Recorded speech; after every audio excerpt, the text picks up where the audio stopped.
Jetty did figure out how to actually watch a Zoom while playing a Zoom. It requires a different browser, which we had a different browser. Basically, I can do my Zoom on Safari, and I can we can watch the Zoom using Chrome. So we're going to have that tonight. I plan on actively listening, but also using this time while we're on the Zoom tonight to do some reaching out, some follow-ups. There are several things that I have that are kind of loose ends. Those of you who are not in Rachel Rogers' group, or those of you who are in Rachel Rogers' group, I should say this. First of all, I owe some of you an apology. I know some of you have messaged me in the last couple days, and I haven't even opened them. And so I will get around to that maybe tomorrow when I don't have a baby all day. I had no idea how out of baby shape I was until I'm like, oh my goodness. So moving on. The baby just left about an hour ago, so I've had time to get my act together over here. Couple of announcements, and we're going to dive right in. And like I said, I'm going to be really working on some follow-ups and reaching out that I have listed anyway to do that I just have not been able to do in the last actually 2 weeks. I'm about a week behind on stuff that I really should have been doing. So announcements are this, if I sound a little frazzled.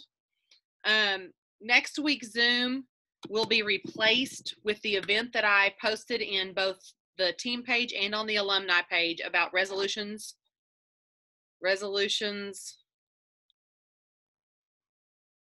realized.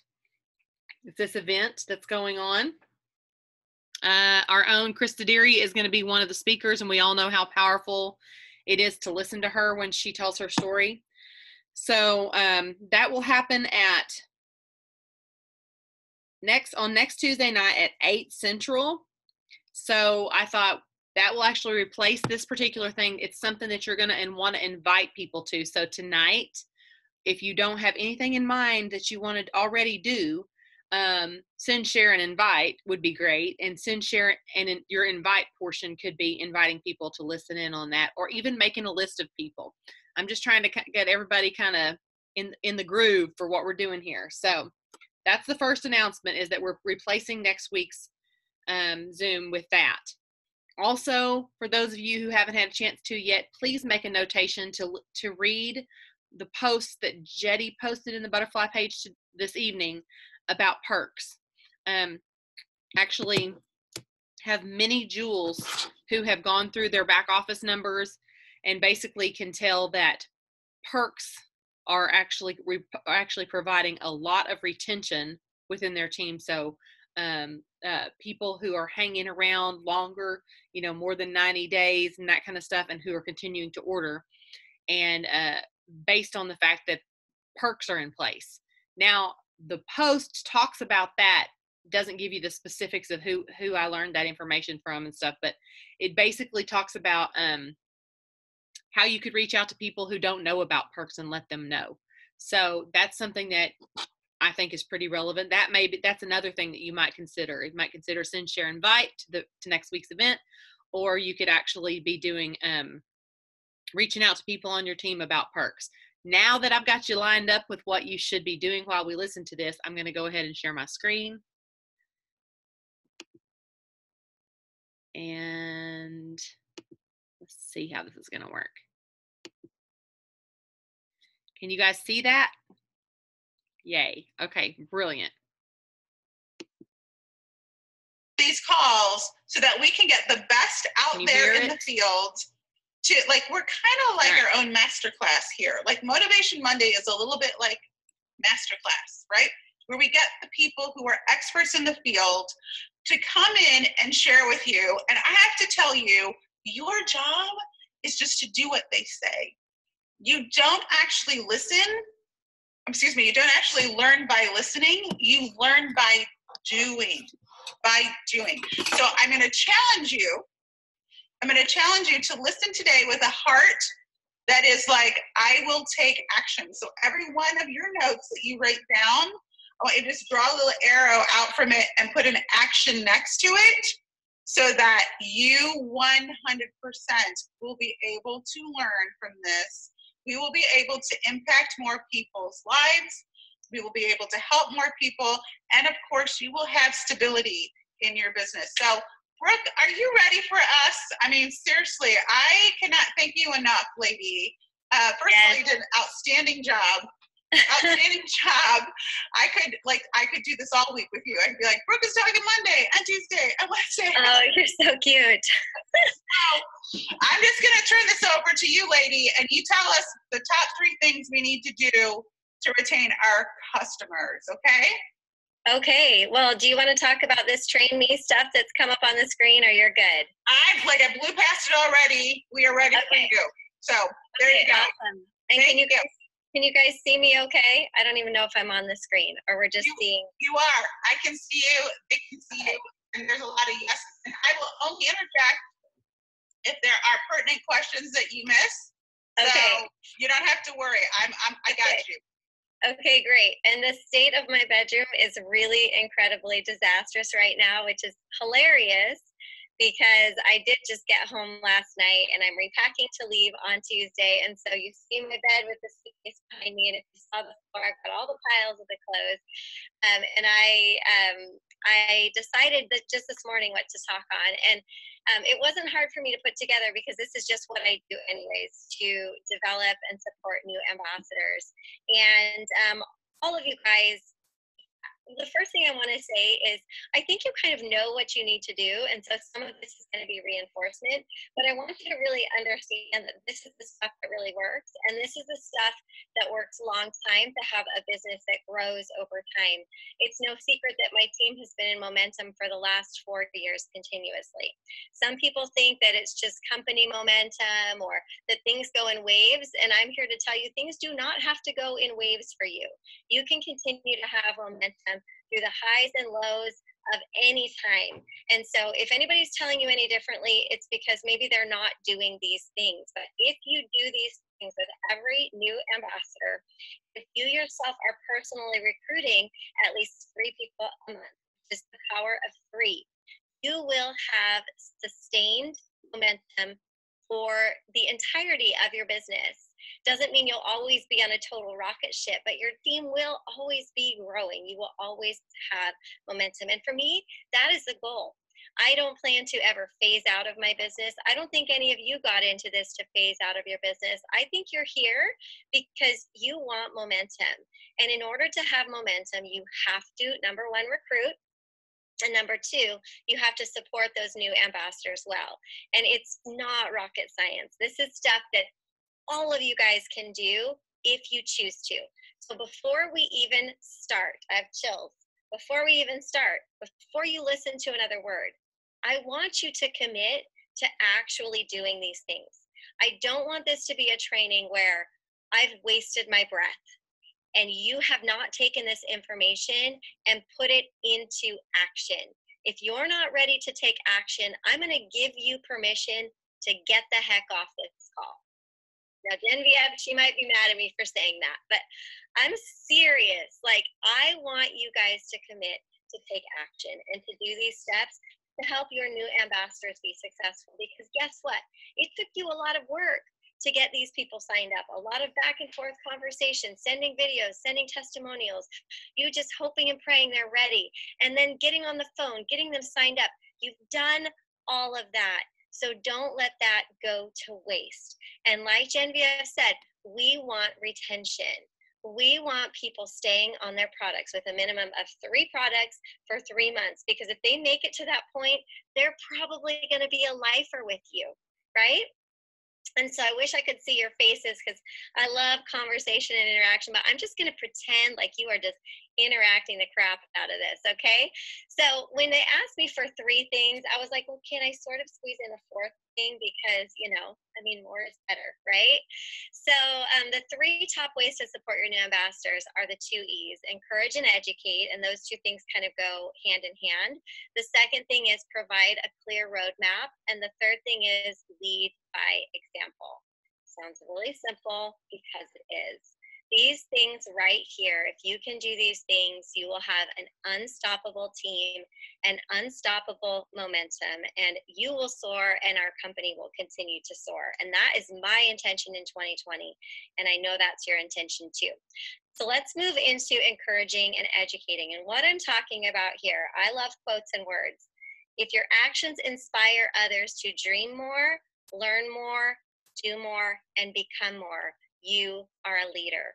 So the actions you take to encourage and educate people to dream more, learn more, do more, and become more are going to make you a leader, and you are going to raise up leaders. We're taking our new ambassadors, we're finding the potential in them, we're encouraging them, educating them, and we are essentially raising up leaders. Network marketing and people that have a legacy business are people that develop leaders. That's what you want. And so, you have to provide plenty of encouragement and education for your new ambassadors. These two things, like I said, really go hand in hand. I've had people be in network marketing and come over from other companies that said they only really received a pat on the back and a "you can do it" kind of mentality, but no actual education on how to do it. No actual steps, no verbiage, no systems, no nothing, just a "you got this, you can do it." And that's great and everything, but honestly, when the rubber meets the road, people need to know how to do it. Also, encouragement. Gosh, it goes a long ways, and it's something so simple to do. With my newest ambassadors, it's sending a message, sending a quote, sending a little voice memo about how excited I am for them to get started, how great they're going to do, or how awesome their first post was and how that was just perfect. When we talk about our brand new ambassadors, encouragement can be like, here's a couple of examples. Sending testimonials to them to get them excited about their results. It just takes a minute or two of your time, but you know why they're starting on the product. So if you send them some testimonials that kind of go along and that they could relate to, they're just going to get more excited. Welcoming them to your team page or to any threads. Maybe you have product support threads. Maybe you have business builder support threads. Welcoming there. Sending them a product video to help them understand what they got and why they should be excited about it.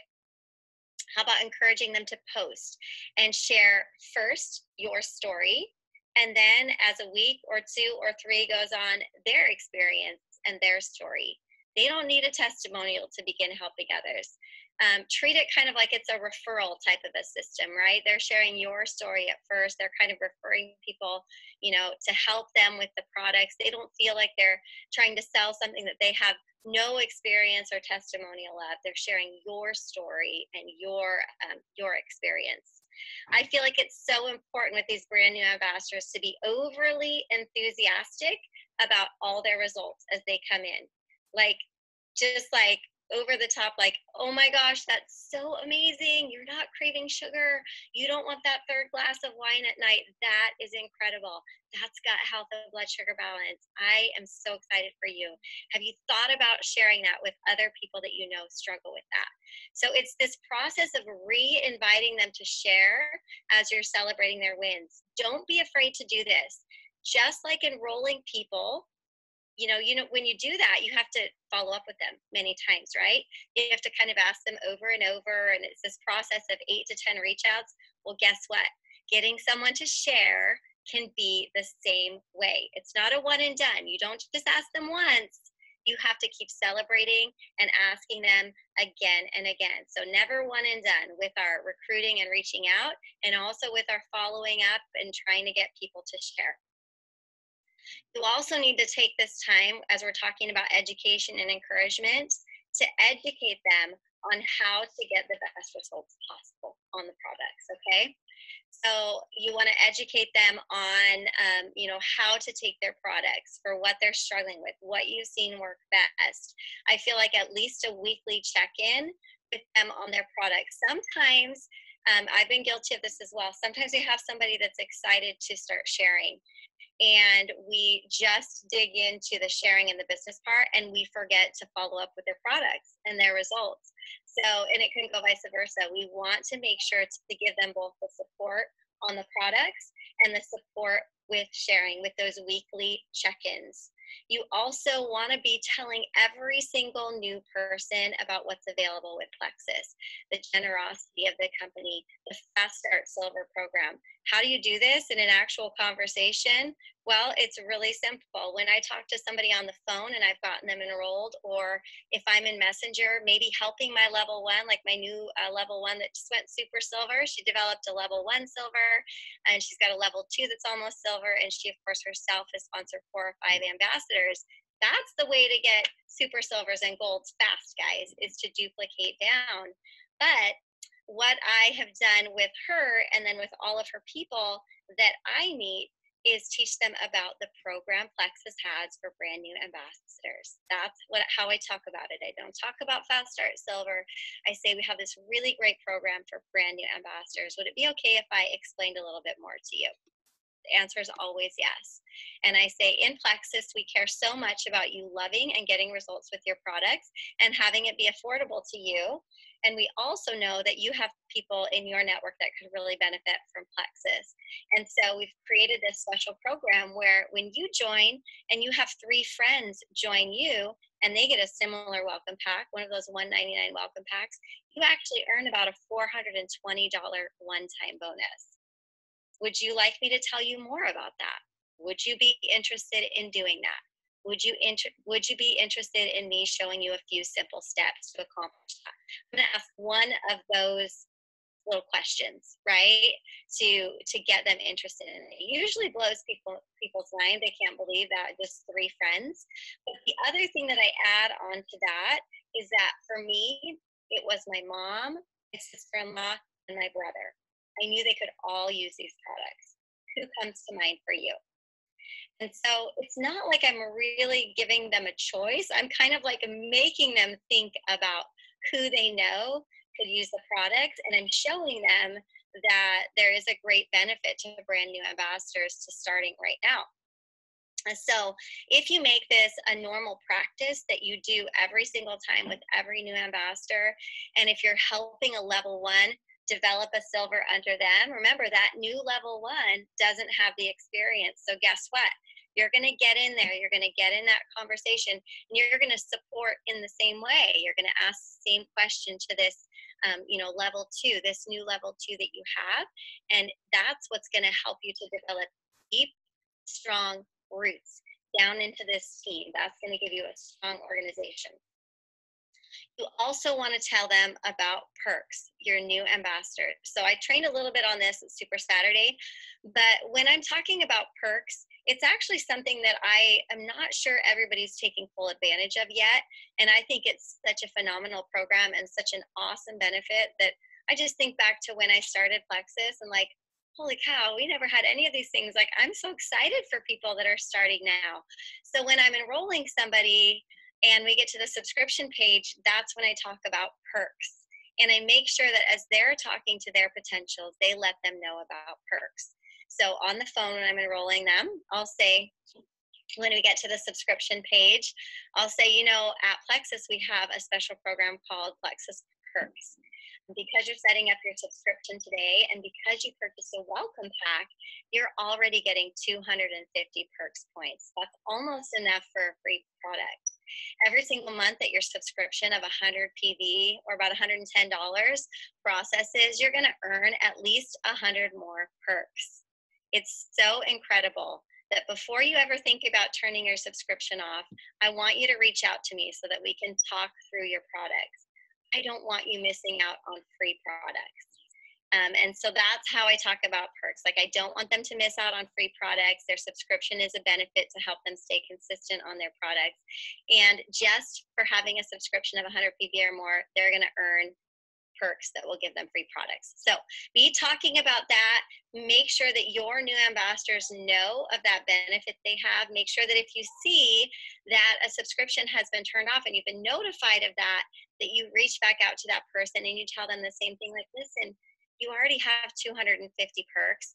How many of you guys, like, I wish I could read all the comments, but how many of you guys have signed somebody up and then like 3 days later they turn their subscription off because they're like afraid of the subscription they're never going to be able to get out of?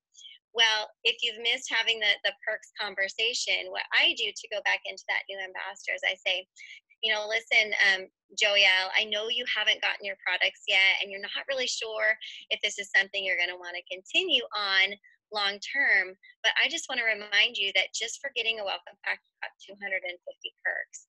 And when you turn your subscription off, you actually lose those perks if you don't reinstate it within 3 days. So what if we just turn that subscription back on to make sure you keep those 250 perks?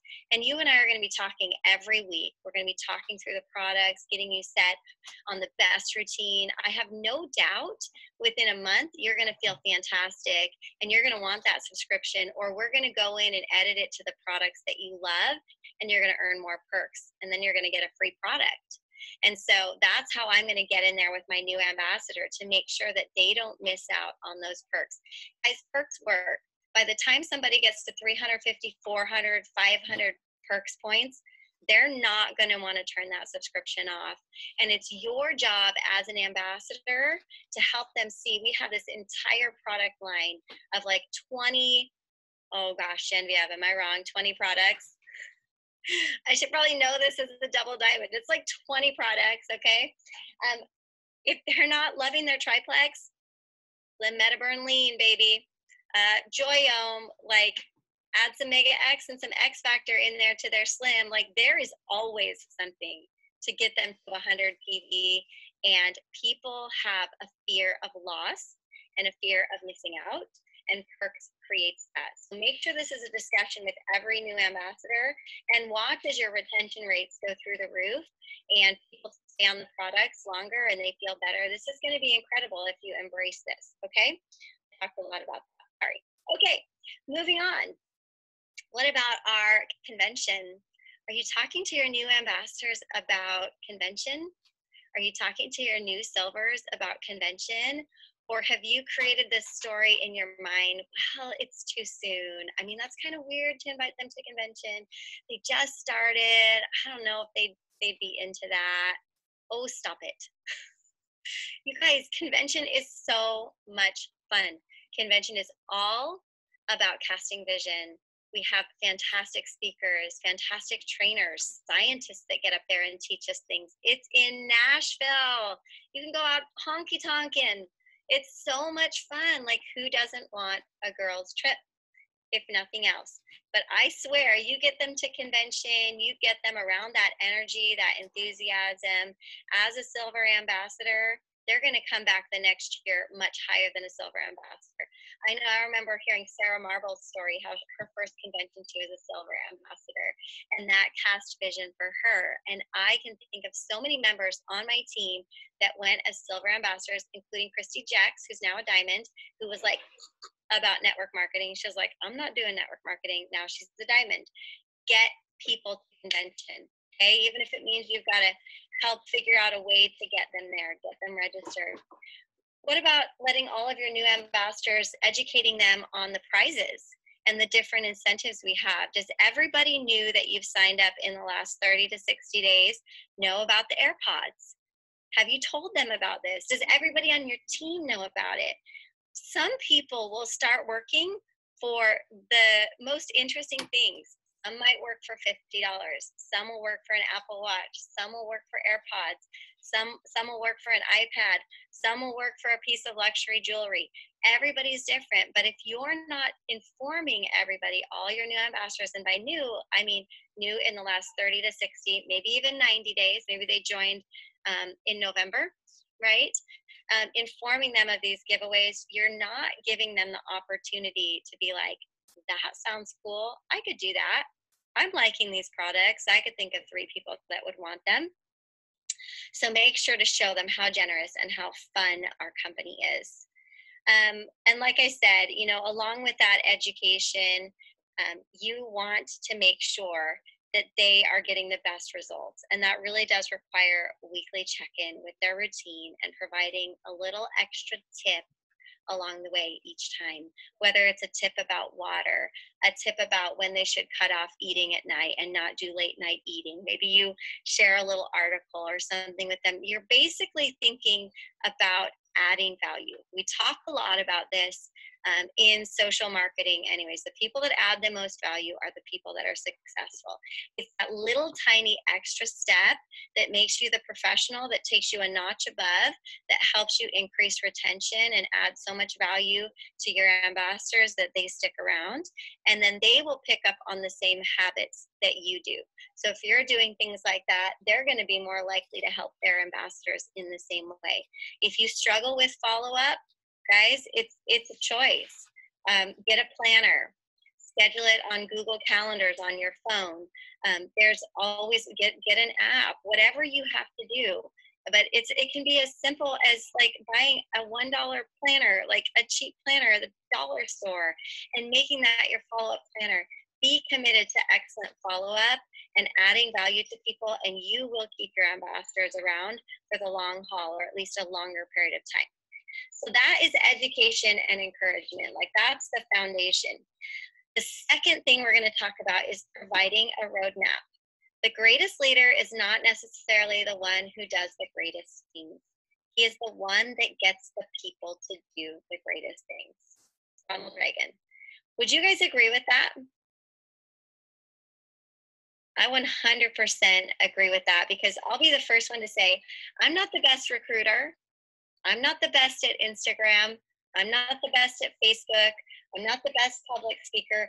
I'm not the best at anything, but I am consistent about coaching my team, helping my team, and giving them a roadmap. I am really good at giving a roadmap. And I think too about all of the Olympic coaches out there. I did gymnastics growing up, and I think about all of the coaches of Olympic gymnasts. Guess what? Most of them were never Olympic gymnasts, but they are incredible coaches. And look at what they produce. They produce Olympic level athletes. I also think about a video that I watched from Sonia Dudley. Love her. I don't know if she's listening today, but I don't even remember what it was, but I remember her saying that the best mark of a leader is being able to see your people surpass you and do things even better than you. I can definitely say that about many people in my downline. They're better at social media. They're better at recruiting. They're better at a lot of things, but it's because I've helped to lay a roadmap. So you be the architect. You be the person that lays out the plan. So what do I mean about like, how do you do this? Well, I talked about this at Super Saturday, so you're going to hear it again. But these are my 7 steps for onboarding. This is what I do with every new ambassador.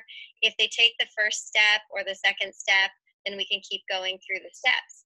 But this is a roadmap for how to get started in sharing plexus. The first thing I do is I invite them to do a post on social media, whether it's in their story or on their feed or wherever, a post somewhere. I give them an example and a template of what that post would be. And it might sound something like this.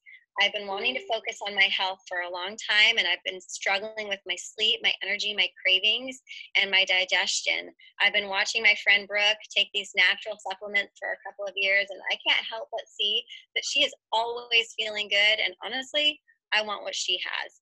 I've decided to go ahead and hop on board and start these supplements. It's a new year. I want to set a new precedent, and I'm going to take control of my health.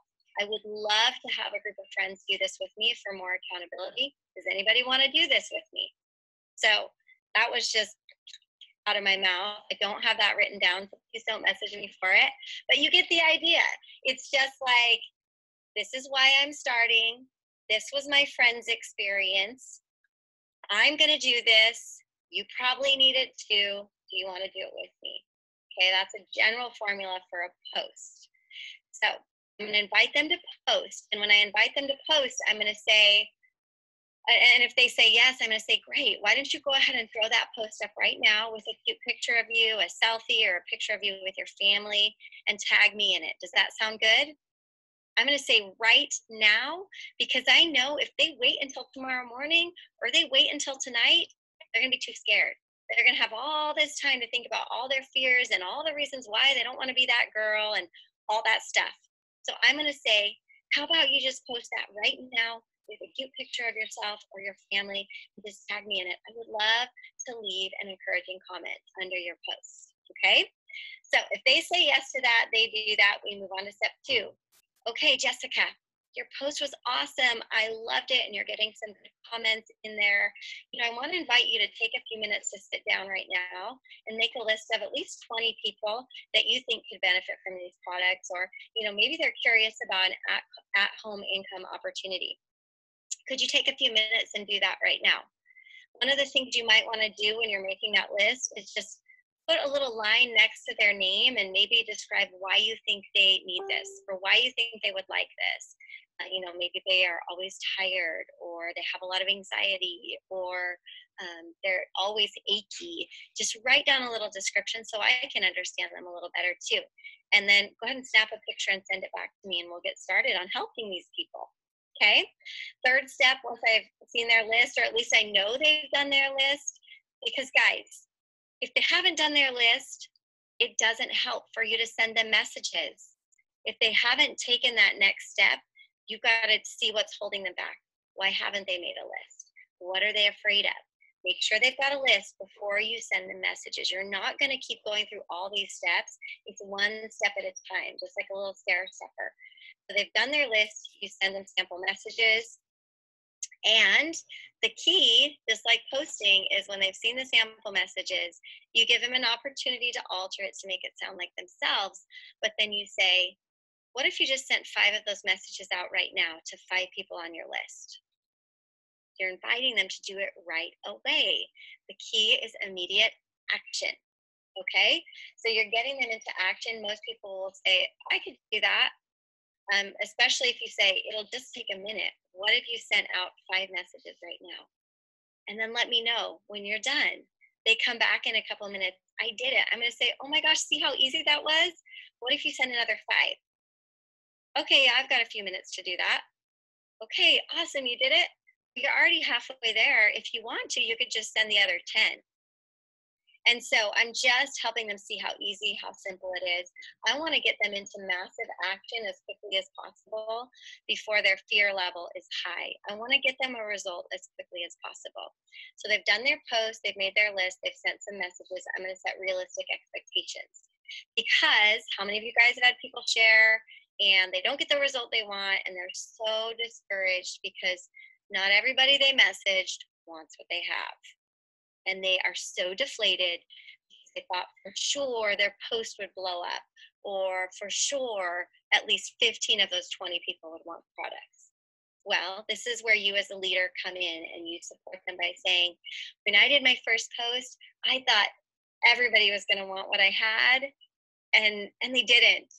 And I remember feeling like, oh no, maybe I don't have something people want. But what I learned is that there were a few people that learned about it from my post, but as I kept reaching out to people sincerely in messages or calling them or texting them, I found the people that really wanted change in their life. And that's what you're looking for. And you just have to understand that people get busy, people forget to respond. It's not a priority to them right now. It actually has nothing to do with you and everything to do with where they're at in their life right now. And sometimes it's a timing thing. So our job is just to reach out to people and to continue to look for those people that want change in their life.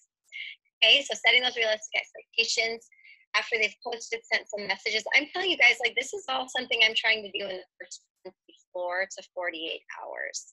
So this is all in pretty rapid fire succession, okay? I am not fire hosing them with information. It's a back and forth conversation, and I'm not giving them a whole send, share, invite system until they posted and sent some messages. There's no sense in me explaining what to send, how to share, and how to invite until they've actually taken those first steps. When I teach send, share, invite, I'm teaching them the 3 most common videos that I send.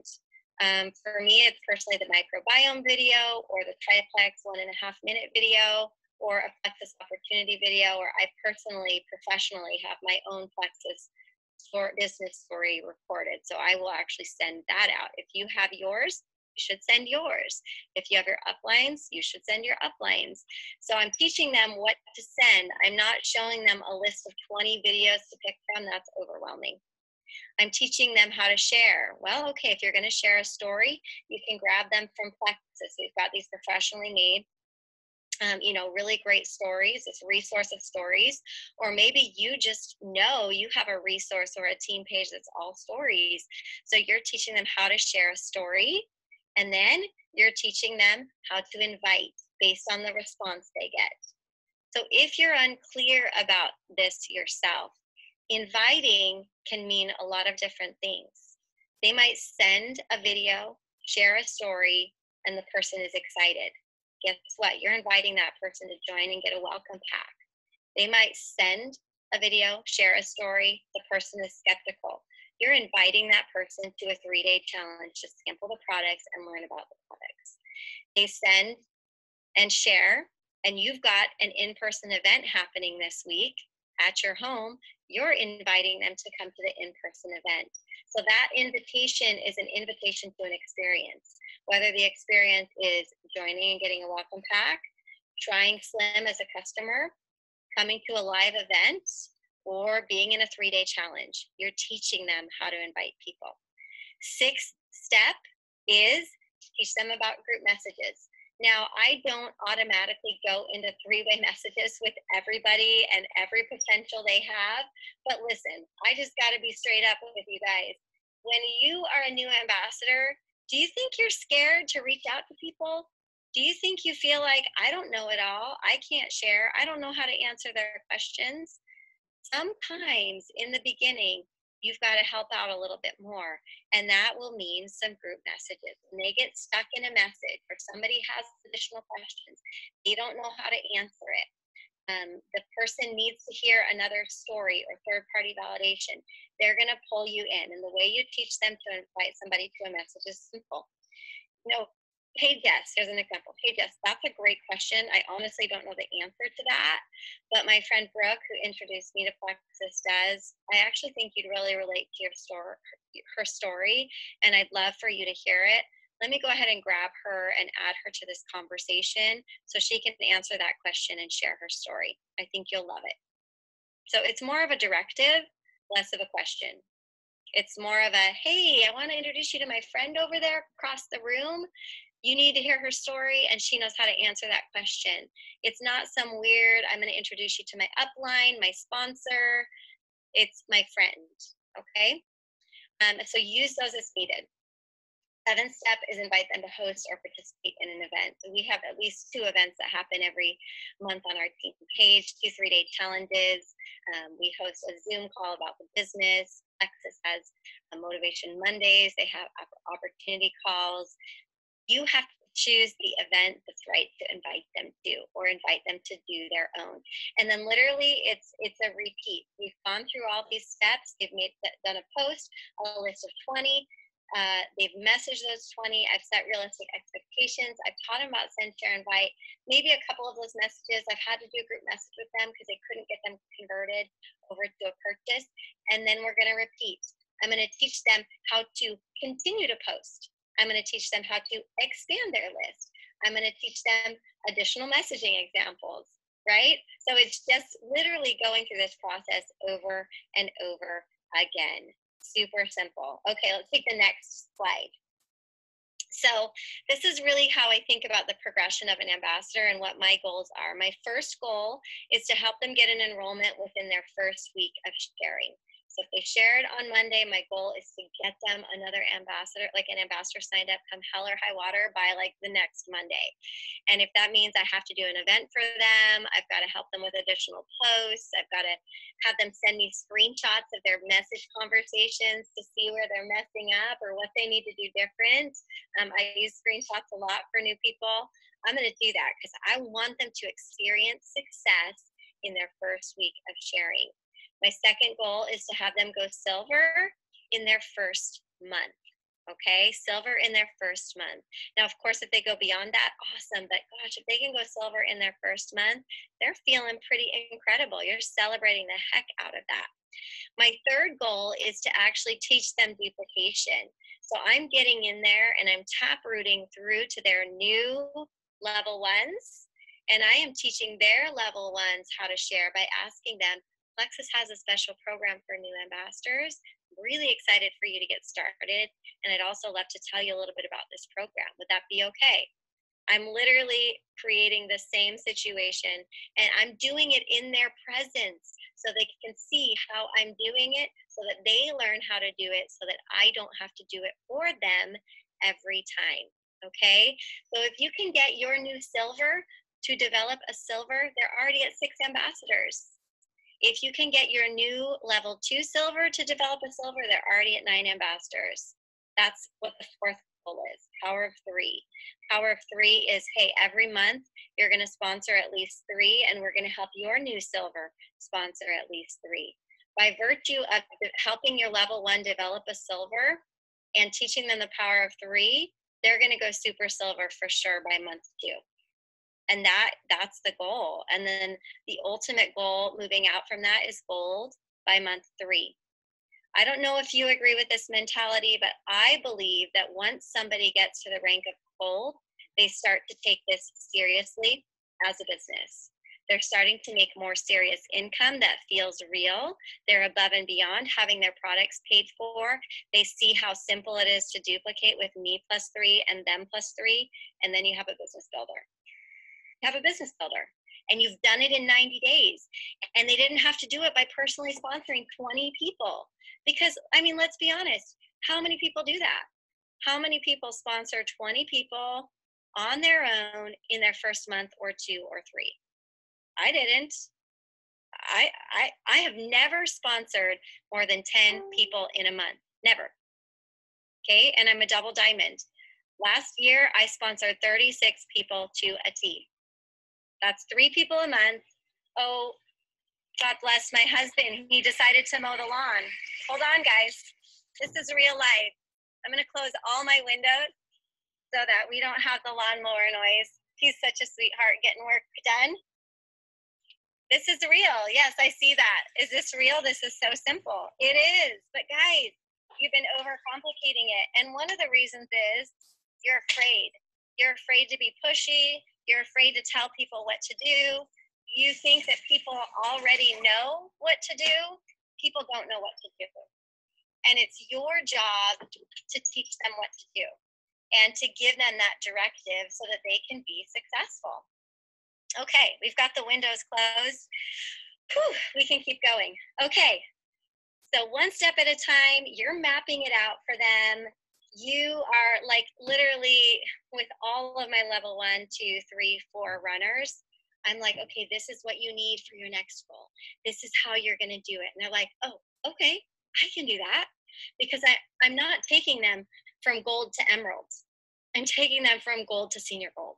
I'm taking them from senior gold to ruby, one step at a time. And if you guys do this, you'll be absolutely unstoppable. Don't go too far ahead of where they are. It will seem too far and too difficult. You've got to provide that celebration and that recognition all along the way. And I know you guys are good at that, but I'm just reinforcing that, okay? All right, the third step is lead by example. Leadership is not a position or a title. It is an action and example. I don't care if you're a jewel or a diamond. You're not a leader if you're not leading by example. I don't care what level you're at. If you've stopped working or you've told your team to not go after things and you're not going after things yourself, you're not leading by example. And just because you have the position or title of senior gold or ruby or emerald or diamond does not mean you are a leader. You lead when you lead by action and example. In my world, that is the only thing that speaks to me. If you're talking the talk, but you're not doing the walk, sorry, I'm not listening. So your team is the same way. If they don't see you doing the things that you're coaching, you're not relevant anymore. And you need to step up and step into it and lead by example. Show your ambassadors what you are doing every step of the way. I just shared a sample message in one of my threads that that I sent out to somebody, because we have a 3-day, challenge starting tomorrow for somebody that was on the fence. When I send these examples out to my threads, they're like, oh, okay. I guess she's still sending messages. I guess she still does this stuff, right? Yes, I do.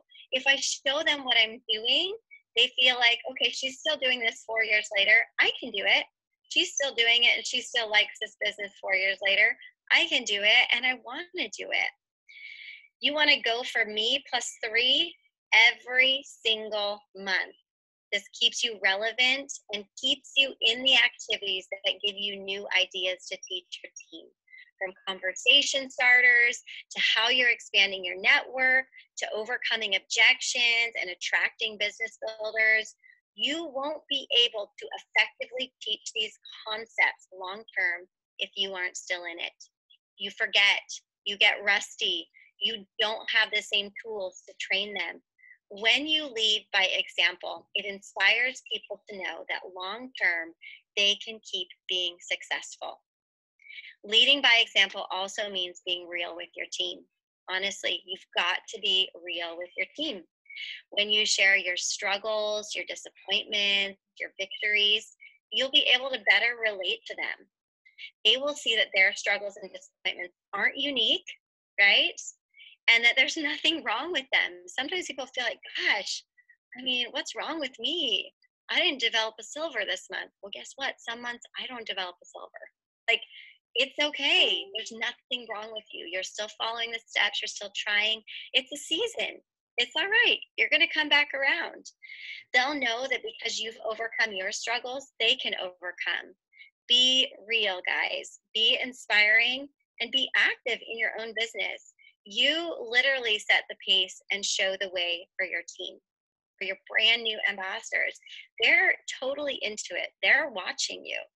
And as they're watching you, they're going to learn, gosh, I want to be a part of that energy. I want to be a part of that community. That's inspiring. That's exciting. That is real. I want that. Whether they're new or they're an old ambassador, that's what's going to inspire your team and all of your ambassadors to get into activity and momentum in 2020.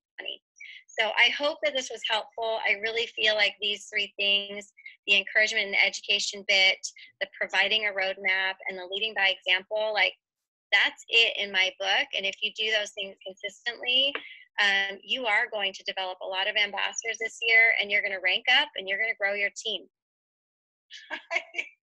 I'm sitting here laughing. I hope that was helpful. Let me think about it. Yes! Hello!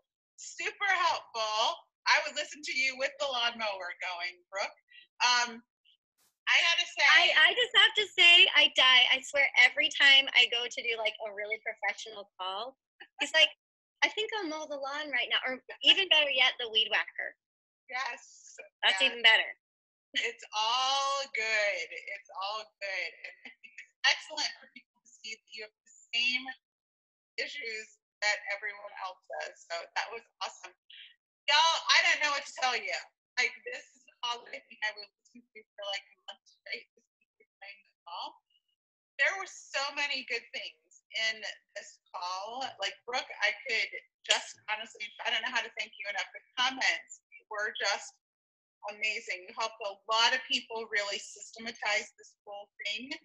And I hope you noticed a couple things. Brooke does not think small. If you didn't catch that, right? Her thinking is very expansive. She has a how can I do it attitude opposed to I don't think it can be done. It's more of a how can it be done? And I really hope you're seeing that, because I think even if you could just get a little bit of that in your 2020, your businesses would be amazing. She also, I want to ensure that you all know, is really talking hardcore, legitimate network marketing philosophy, duplication. It is not about you running around like a chicken with your head cut off.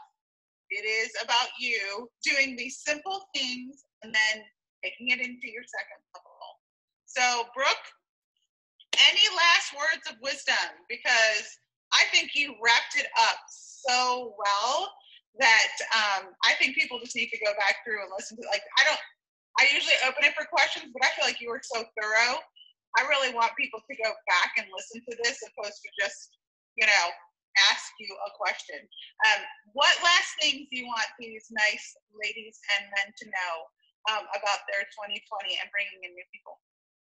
Oh gosh, I mean, it's really hard to just think of one thing, but I think, when I think about your business and the possibilities, you're right. I'm very expansive, and I've been told by other people, Brooke, it's really hard because people don't think as big as you do.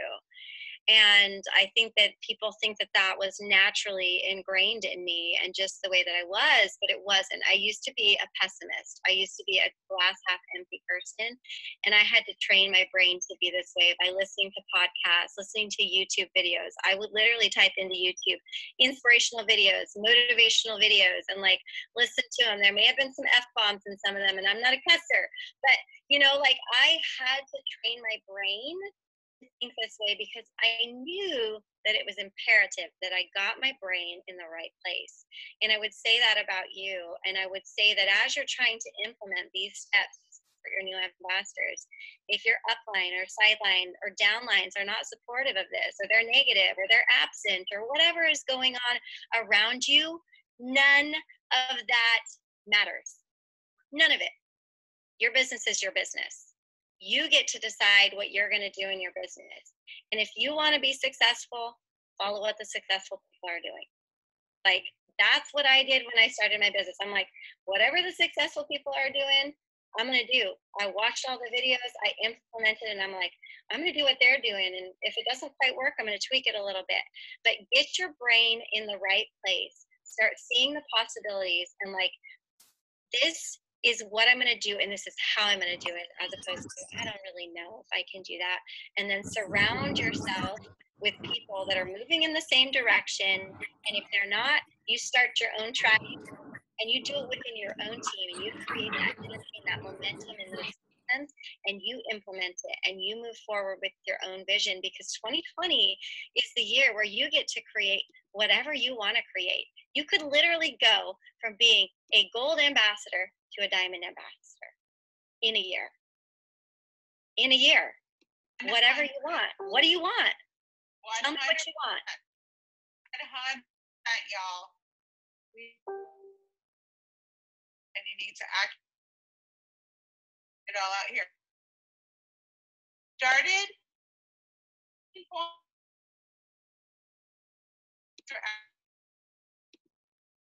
So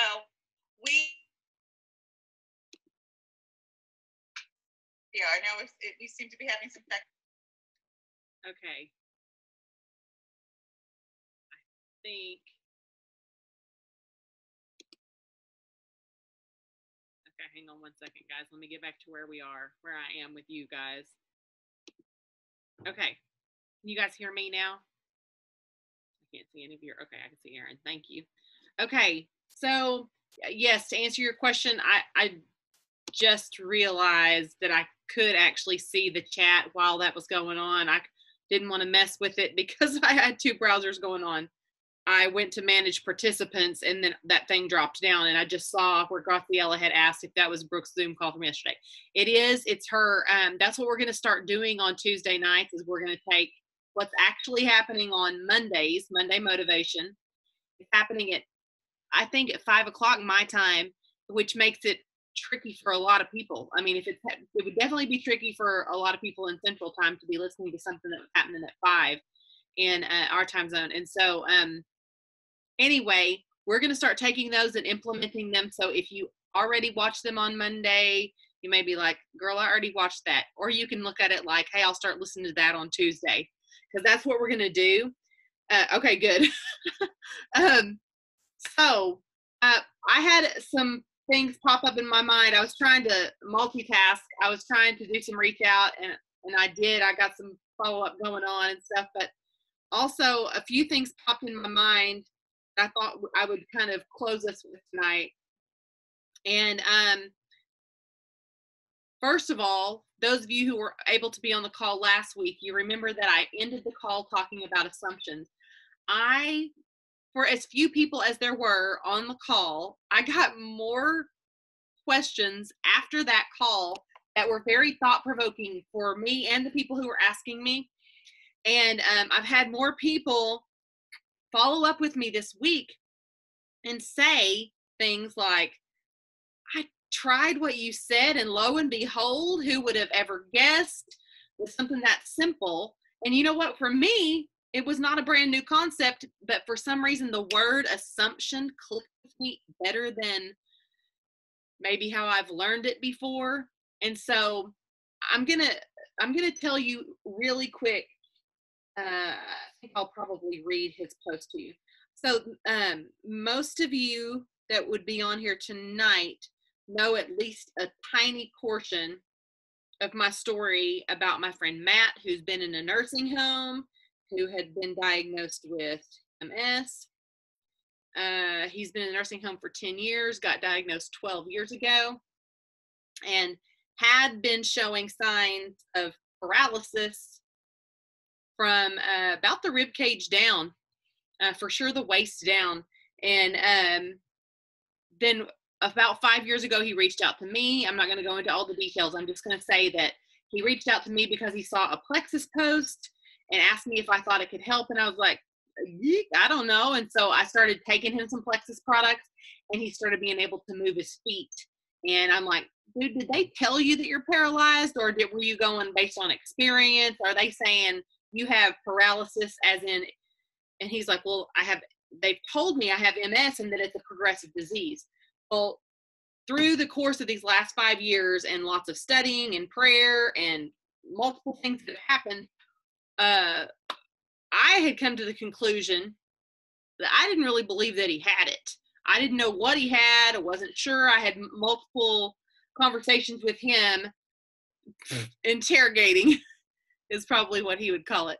Interrogating him, trying to figure out timeline. For me, timeline and troubleshooting is everything. Like, what were you doing when it happened kind of deal? What were you doing right before it happened? That's the way I look at it. That's the way I reason things out. And that's what I had done with him.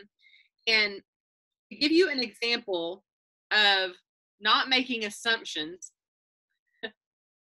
all of you know the assumptions that the lesson that I had about assumptions in regards to my mom's procedure. Made all kinds of assumptions about, it's not that I've made specific assumptions before her surgery, but I kind of had a walking assumption about the medical field. And so a standing assumption about how I feel about your medical field, not as a whole, but sort of in general. And then I walked through what I did with my mother, and I can't say that happened based on an assumption for sure, but just 2 weeks later, or less than 2 weeks later, I decided to lay my assumptions down and go to a doctor's appointment with my friend Matt, a different doctor. Now, first of all, 5 years worth of prayer and no telling what all has gone on in his life that I'm not even aware of, but on my end, prayer, interrogation, hands-on healing, Plexus products. I mean, throwing everything at it but the kitchen sink. And I will say that had he stayed on Plexus products this whole time, he probably would already be significantly better. But there's an issue with a junkie nursing home. No offense, but yeah, junkie nursing home. And then someone who is detoxing, only way that a person can detox, getting rid of toxins, and they're not able to get themselves to a bathroom. That being said, he didn't stay on the products. I think it's causing more trouble than it was worth in his head. Now, fast forward, something needed to shift in his head, and I think this is where prayer came in.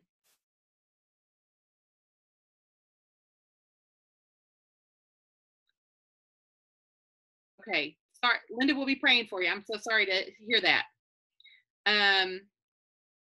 So something had to shift in his head to be willing to fight. You know what I'm saying? Like wanting to have hope again. Have you ever been there? You're like, no, girl, I've had hope before and I got deflated and I don't want to go back there again. Okay.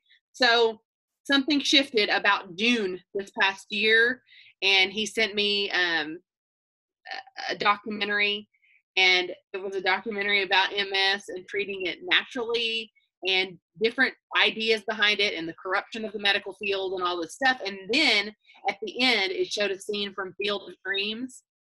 Actually, not a scene from the movie. It showed the actual field from Field of Dreams. And those of you who have been around for a while know that that was my vision. And so with this year being 2020, which is a year, I mean, that's literally the word they use for vision. And our company's theme this year is vision. And him having sent that to me, I was like, okay, something's going to happen this year. Something's going to happen. And I've had multiple dreams where Matt was walking. So we went, I laid down my assumptions, and maybe that's what needed to happen all along, my end and his end. I talked to him about it. My husband was an absolute literal champion, and I'll cry if I talk about it very much, but literally picking up a man the same age and almost the size of him in and out of my vehicle into, I mean, a man who can't help, like can't use his legs, and picking him up, catheter and all. Not going to be too graphic, but I'm saying in and out of a vehicle multiple times, into a wheelchair, out of the wheelchair, and yeah, he doesn't even have any kind of relationship that he does now. As far as he didn't have a relationship, they've been bear hugging now. I mean, that's the only way you can get a man in a full-grown man in and out of a car like that. So anyway, we got up at like 5 something on Friday morning. We lay our assumptions down. We go to the doctor. And my friend Matt, who never talks about this on Facebook, I don't know if he ever posts about what's been wrong with him.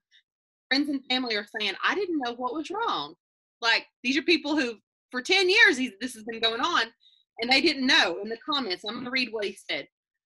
This is my first testimony of laying down assumptions. I'm just going to say, I'm assuming that had something to do with the good outcome here. So he said April 22nd, 2008. Was a normal day. Woke up, went to work, and worked all day. After I got off work, I drove from Tulsa to Ardmore, visited with my parents before they headed off to bed, and I stayed up to unwind from the drive. April 23rd, which is the next day, 2008, when I woke up, I was unable to move or feel anything from my chest down. After many blood tests, sorry, click something weird. After many blood tests, X-rays, CTs, and MRIs, I was told I had MS. I just accepted that the doctors here in Ardmore were right, and have been telling people all this time that I have MS. But I have this annoying pain in the butt, wonderful, loving, and caring friend that kept after me to go see another doctor to just see if the doctor here was right. So January 10th, 2020, we made a trip to see a doctor, and she actually listened to me, answered our questions, and gave me some of the best news I've had in a very long time. Dr. Berkeley told me that I did not meet the criteria for MS and ordered a whole battery of blood tests, and I have to have another MRI with a better MRI than what they have here in Ardmore. I'm sure he's talking about the MRI machine. I have to go back to see Dr. Berkeley in April unless she sees something in my blood work or MRI that would cause her to need to see me sooner. She's tested me for other autoimmune diseases. A huge thank you to my annoying pain in the butt, wonderful, caring, and loving friend Lori for encouraging me to go, and to her husband Jetty for taking the time out of y'all's day to take me up there. Love you, Lori, and thank you for going with and sitting back there, drilling down on her with me. I think we are going to get somewhere with this doctor. Now, I'm reading it from his perspective, but I just want to say one thing, and that is, I didn't know how difficult it was going to be to lay down my assumptions. Like, I told myself, especially an assumption about that particular topic for me, I told myself all the way there, this is going to be the brightest, shiniest day he's ever had. I told myself all the way, Matt is going to have the brightest, shiniest day. And it was really cold, and it was figurative language. We're going to leave unexpectedly, surprisingly happy. Now, that is an assumption in and of itself, I realize, but I literally had to counteract what would be my number one normal, that's the way it is. I mean, that's the way my brain thinks is, that's what I expected them to say, is all the things. But here's the thing, he's been living this way for 12 years in a nursing home, a crappy nursing home for 10 of those. And I could do a commercial for them, right? And to me, my dreams, my actual like dreams, I believe are going to come true. Like, I believe he's going to walk. I believe that his daughters and grandchildren are going to get to see their dad and their grandpa walk.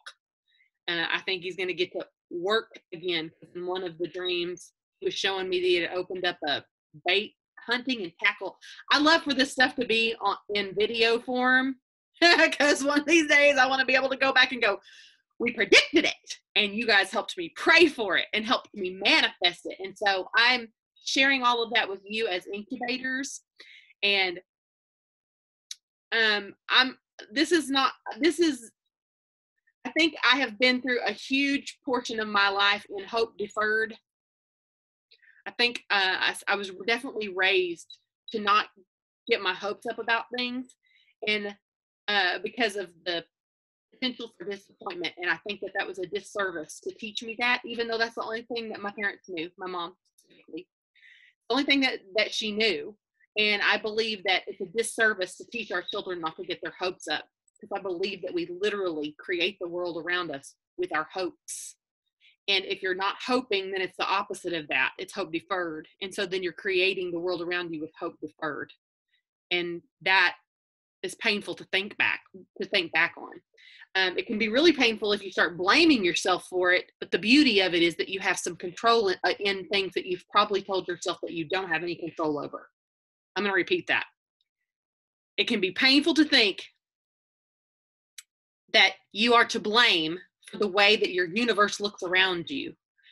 The beauty is realizing that you actually have control over something that you believed that you didn't have, that you were a victim to. We're not. I believe with all my heart that we are not victims to our circumstances. I believe that we are to blame for the good and the bad in most situations, and that by owning the parts that we participated in, we can reflect a different reality and it will be mirrored back to us differently. Truly believe it. Seen it in my life manifest over and over. Seen it manifest in my breakthrough trainings. I've seen so many people have that kind of outcome. So, okay, moving on. Now, here are the things I wrote down from what Brooke talked about. I had to get that out there, because if you have a story about assumptions from this week that you want to share, I would love for you to share it in our group pages. If you don't have a story because you kind of like rocked on with your week and forgot about that, or didn't hear it last week, or didn't believe it last week, put that at the top. Put it somewhere that you're going to see it. Put it in your phone. Put it on your save screen. Change your assumptions. Don't assume. Don't assume. Your assumption being reflected back to you when you are when you have been a negative person. I don't really want to call people negative. When you seem to be living a negative life and your assumptions being reflected back to you, it makes you right all the time. And if that's your goal, then you're matching your goal. Change your goal. Change your goal to be, I don't want to assume, and I don't want to have assumptions reflected back to me all the time that are negative. I want to go in hoping for the best, assuming positive. Okay, so I'd love more feedback. Those of you who've already given me feedback, if you'd be willing to share it publicly, it would be brilliant. Really quick, based on what you heard Brooke talk about, and this is something I'm actually going to do. I wrote this in my notes for me to do, and I thought I'm going to share it with you guys. Take an honest assessment of yourself today. Areas that stood out to you that you think, I don't do that at all, or yeah, I did that one time, or I mean, there were several things that she said that I was like, yeah, I don't do that at all. And to be honest with you, there may be things that don't resonate with you at all, and you won't do them, and that's okay too, because I believe that's part of taking an honest assessment of yourself. But if there are things that you know for a fact have to happen for this business to escalate and for you to find the financial freedom that you're after, or for you to find, it may be even in your health or something like that. If you know that you're sabotaged in some way, or you know that there is something that you could put in a little bit higher priority category and things would pan out differently for you, I want you to do an honest assessment and write down the things. Okay, let's say you never follow up with people. Let's say you never onboard people properly. Let's say you never give people the best chance of success when you are onboarding. Whatever those things are, I want you to write them down in a place in your planner. I never like having people write down negative stuff, but I literally felt that's what we're supposed to do today, tonight, tomorrow. And I want that to be there as something that you can go back and look back on in 2 weeks. Because I'm going to tell you what I heard. Do y'all remember the movie Clueless? Yeah, with Alicia Silverstone or whatever. Okay, this was totally like my movie era when I was watching. Okay, well, and her little quirky little speech thing, she kind of talks funny, really cute. And I just thought she was the cutest thing. And so I used to watch interviews of her. I think she was vegan before it was cool, you know what I'm saying? Or vegan or vegetarian or something like that. I just remember this was so many years ago, and I'm watching a video of her, and she's talking about the fact that she eats this instead of that, and she's made this choice instead of that, and how much healthier she is because of this and that. And the whole time, I'm mesmerized by the fact that she talks about it so casually. She talks about it just like she talks in Clueless. Not quite that Valley girl, but. And I mean, in real life, she's not quite that much, but she's fun to listen to me for my own personal. I like listening to her. But I caught a phrase from her that I'll never forget, and I use it in my head all the time. And it was, "You don't have to change everything all at once. Lean into a great choice, a new great choice every week." And she's like, if start replacing white rice with wild grain rice. And she's like, get your family used to that choice, and then lean into it. Don't use sulfates in your hair. The kind of choices she was talking about were health choices. For me, I'm going to take Brooke's video, because I'm going to tell you right now, Brooke's a ninja at this business, whether you like the way she does the business or not. And I love the fact that she highlighted how she is better at coaching than she is at the Olympics.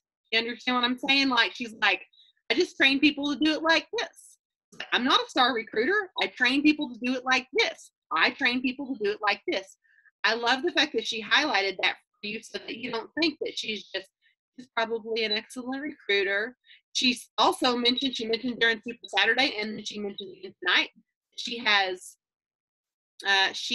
sponsors on the average 3 people a month. She said 36 in a year, I think is the way she said it. But that would come out to 3 a month. So she kind of goes silver herself, and unofficially goes silver every month. And to me, that right there, if I would have had to take a guessing test on different people in the company, and they would have said, how many people do you figure that Brooke Hemingway sponsors in a month? 2, 3, 8, 10 or more. I would have said, oh, easily 10 or more, right? Okay, so what she has going on here is she has an effective system that works well for her, and she's doing 3 a month, and she's just making sure that she coaches them well. She gets them started. She does helps them with their first post. If I were thinking about her system, just hang with me here. If all I knew was her system, but I was picturing that she was doing this system with 10 or more every month, I would be overwhelmed and stop myself and be like, oh, no. Like, there's no way that I'm going to be like answering, like in different stages of answering what to do next all month long for 10 or more people, or all the people that didn't do it last month and the month before and that want to get started now, whatever. But to think of helping 3 people every month, even if you simplify her system down to just something, we're going to use Alicia Silverstone. we're going to lean into the choices that you know would make the biggest dent in your business. We don't want to put a dent in our business. That's probably rude.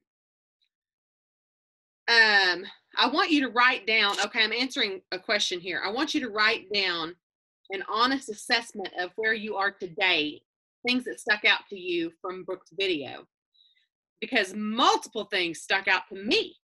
I'm a diamond, but multiple things stuck out to me going, oh yeah, I don't think I ever do that. And if it's something that I am willing to, it does resonate with me, you know, like that does sound like me. It sounds like my culture. I should be doing that. I plan on watching this video again tomorrow and probably going to watch the video again the next day, just simply so that I can take more notes. Because this time I was doing some follow-up and reaching out and I felt a little scattered, and I want to have a notebook in front of me. I don't want to be scattered, and I want to make an honest assessment of myself that I can maybe put in a post-it note form, or maybe a couple post-it notes worth in my planner, because I want to be able to look at it honestly in 2 weeks from now, because our next Zoom won't be until 2 weeks, because next week we're doing the resolution, that thing that's posted about in our team pages, okay? So in 2 weeks, I want to be able to look back and honestly assess if I've made a dent in any of those areas that I honestly assessed tonight. Things that I know, we know. I'm not gonna lie to you. Myself, I know the areas that I fall short in. Yes, totally agree with what she just said. Becky just said, I need to start assuming that people are going to be receptive, because I honestly haven't been. Yes, I think we all should do that. One thing that was really funny to me, that, I mean, as long as I've done this business and as much as I consider myself a leader, yeah. She said that reinvite them to share their wins with people as much as, like, and that correlates exactly with, like, you have to keep, like, inviting them, encouraging them to do that the same way that you initially reach out to them to even start discussing and having the conversation about plexus before they even take it. So, like, the like how many times you touch a person, you know, before they actually buy. Well, how many times you touch an ambassador before they open their dang mouth? Yeah. And it's funny because I had somebody that probably is going to watch this recording, so she might snicker, but she started in July and she made her first post in like 2 weeks ago, maybe 3. And like, she literally, I did a crappy job at reinviting her to share her wins. Like, you probably deserve the credit, because she was like, that Lori Harrison, she's just a hoot. I just love her. So she watches your Zoom calls, which shocked the crap out of me, because I never share them in my team page. I don't do a good job at sharing, like, the recordings, you know, in my team page. But she told me that it's Super Saturday because she came. And so it was so funny. And when she said that about reinviting people to share their wins, like, I was like, I don't do that. Well, so what's really weird is, and I've used this as a crutch, and so now it's not a crutch anymore. It's just an honest statement. And I appreciate your honesty too, and your vulnerability and willingness to share. Because as leaders, as you become leaders, you start thinking, well, I can't let people know I'm such a screw up. That's how I think. Like, the things I screw up on, I don't want people to know. Like, you don't want to see my house and stuff like that. Like, okay. But the interesting thing about starting in this business and people getting on the product and liking them, it can lead you to a place where you have a lot of stuff going on that you weren't personally responsible for completely. Like, maybe you initiated or started it or whatever, but I have whole legs on my team that I have absolutely no responsibility for all their activity, and they're great at what they do. And I'm like, oh, wait, I mean, way to go. Amazing. Yep.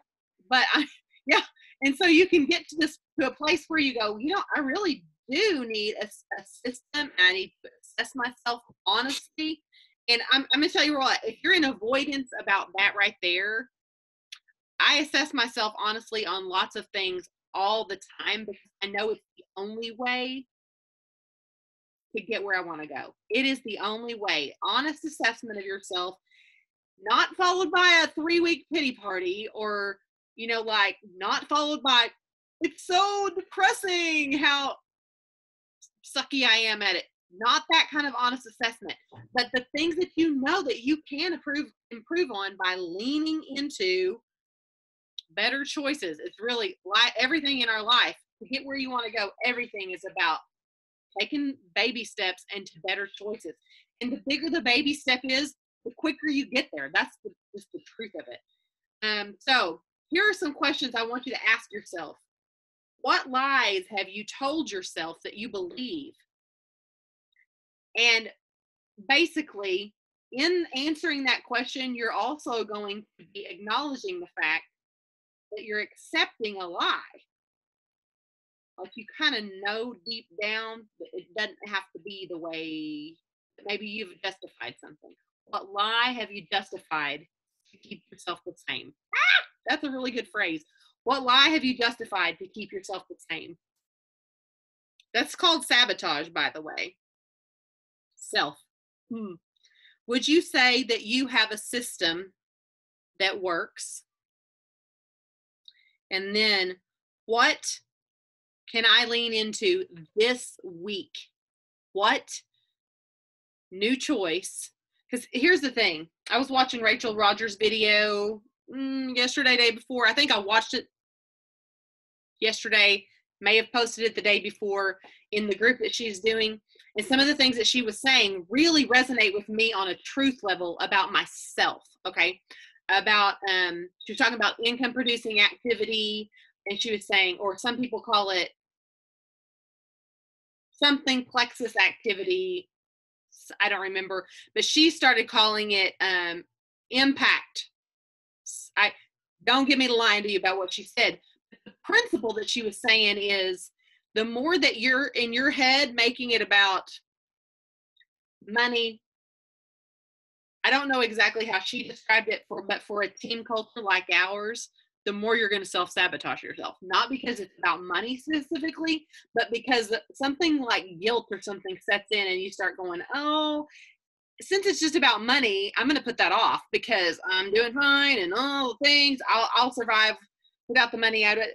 But she was talking about making an impact. And I can tell you, that is the way I work my business. I always have. So when I started training income producing activity, it's because I felt like the disconnect between the way I do it and the way maybe other people want to do it. I was feeling a disconnect based on the fact that I was seeing other leaders going, oh, IPA. I'm like, I thought an IPA was a beer. Like, I didn't know. I'm like, I didn't even know the term.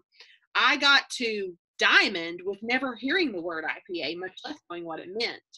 And I worked and continue to work my business based solely on working on stories like Matt. I'm just being honest with you. Like, I see somebody post something and go through my news feed and I think, eczema in this day and age, what? And that's the way I feel about it. And this righteous, like, can't believe that baby has that and the doctor give them a steroid. And so I find the kindest, most clear way to say to them, is it okay if I send you a couple things that I've seen? Because there is another way that I have found to be a better way. And people never tell me no. And I just reach out to them and I just begin cultivating a relationship. And that to me is the only thing that's ever felt right. It's the only thing that's ever felt right. And I'm not saying that you can't do the business another way. That's the reason we're going to be doing these Tuesday calls based on Monday motivations. I'd love for you to hear from what corporate is putting out from other leaders. I'd love for you to see other people's perspective because we're all different. I mean, as much as I actually connect and identify with those of you who get on these Zoom calls, the fact is we're all very different in our personality. We're going to be different with our approach. And for me, it was hard for me to do what other people would call IPA. And so I'm throwing that out there because pretty much if Rachel Rogers is going to put it out there, specifically the spiritual aspect of it and all that, we pretty much line up with a lot of the same. She's younger than me, so she uses more emojis and stuff. You know what I'm saying? Like, I'm just saying, like, I'm not making fun. I'm saying I don't take the time to. Maybe I should lean into that a little bit and be a little cuter. I don't know. But so far in my 45 years, that has not happened with all that. But I'm saying I line up with a lot of the way that she looks at the business. And if you're in that group, I love the fact that I see a lot of your names in that group. I think it's a very helpful group. It very much lines up with the way I always did business in the beginning. And I'm grateful that she's doing the group. Even if I wanted to do the group right now, I like the fact that she's doing it because, as Aaron says, cool aunt, right? People seem to listen to another perspective on the way things go. And she does use a lot of emojis, so maybe you'll listen to her better. I'm just saying. So, if you're not in that group, absolutely get in that group. Don't. Lori, the other thing, too, is that it's literally acting as like a third-party tool and validating everything that you align with. You know what I mean? Yes, so, absolutely. I mean, cool aunt or, mom saying it, it's still the same thing. Third-party tool, testimony, it's the same thing. So I would say that I probably worked my business in 2012 with a lot more piss and vinegar than I do now. That was what my grandpa would have said. Because I've gotten to the place that, right now I'm in the place where I'm watching my sister's kids Mondays and Tuesdays. And I have the ability to do that because I had piss and vinegar in 2012. I hope y'all understand how that works. And that is how this business is set up. It is the beauty of it. And so I would never, even if I wasn't watching my sister's kids, if you guys saw me working all the time, I don't know how I would not be drawn to it. I'll just put it like that. I would not be drawn to it. You see my truth. You see my truth. My truth is I did Wednesday night calls. Now I do Tuesday night calls. My truth is I keep a drip group going. And when news comes out, I put it in the butterfly page. I field questions in and out, and I post on my wall. And probably going to go back to doing some more live trainings, maybe. I just had that feeling today that maybe I need to do some more live trainings in the future. And that to me, when I started doing the Zooms, I thought, Daddy and I had a conversation on Saturday about the fact that I didn't ever want to speak in front of people. That was never my gig. Didn't want to do that. And I got all the way to jewel status without having to do that. And I still don't want to project that that's what needs to be done. But my heart and what I see happen for people in Plexus, my heart is to reach more people, and I'm just going to say it like that. Hey, girl, what you doing? You been baking cakes?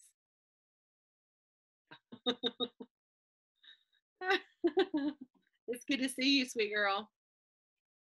Eden. Can I say something right quick? Yes, ma'am.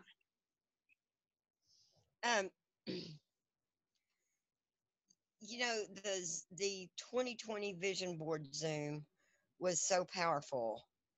And I have not been able to escape Crystal Moss's little girl, Elena, I think. Yep.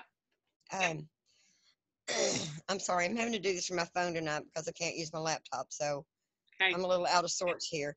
But anyway, the long story short is this. Her little girl sees angels because she hasn't learned not to. That's right.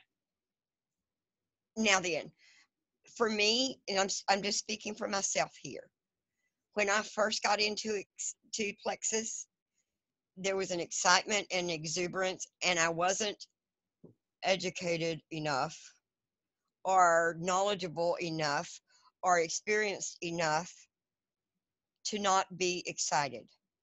It's kind of like the Laodicean church. You lost your first love.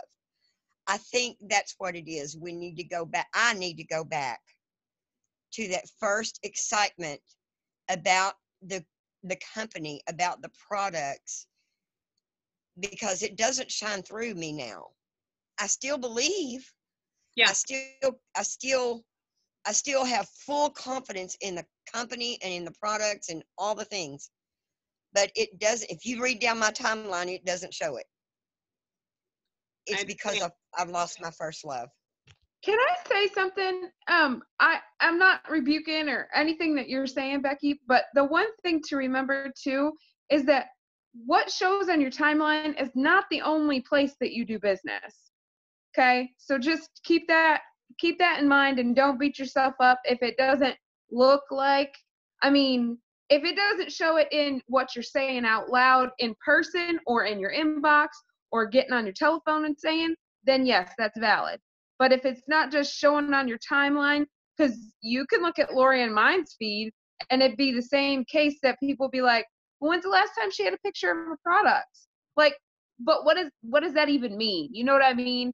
Yeah. Like, kind of like what Rachel's saying as far as like, there's greater impact that we're doing, and we're still like, because we're able to have that impact, because we're able to share that wisdom and that insight and that emotional like stability, is because we are a product of our product, and we are taking care of our gut, and we are like balancing our hormones, like, all the things. So don't discredit yourself by that. That was meant as an encouragement, by the way. Sometimes I always like say those compliments or encouragements kind of ass backwards. Just one of my quirks. Don't beat up on yourself, Erin. You're all good. I didn't say it was a fault. I said it was a quirk. Funny. Yeah, no. It took me a long time because I did think it was a fault for a real long time. You know that. Yeah. And now it's just like, he just wired me different. Yeah. Does anybody have any questions before we move on? I'm going to pray next. Glad you guys could hop on here tonight. Yes, I will post the recording from this. I'll try to get it posted in the morning. People are asking me privately. What was that third thing? What lies have you justified yourself to keep? And then do you have a system that works? And there was a third thing. I didn't ever get that. What can I lean into this week? Almost everything I have every habit I have effectively changed, and every new, exciting,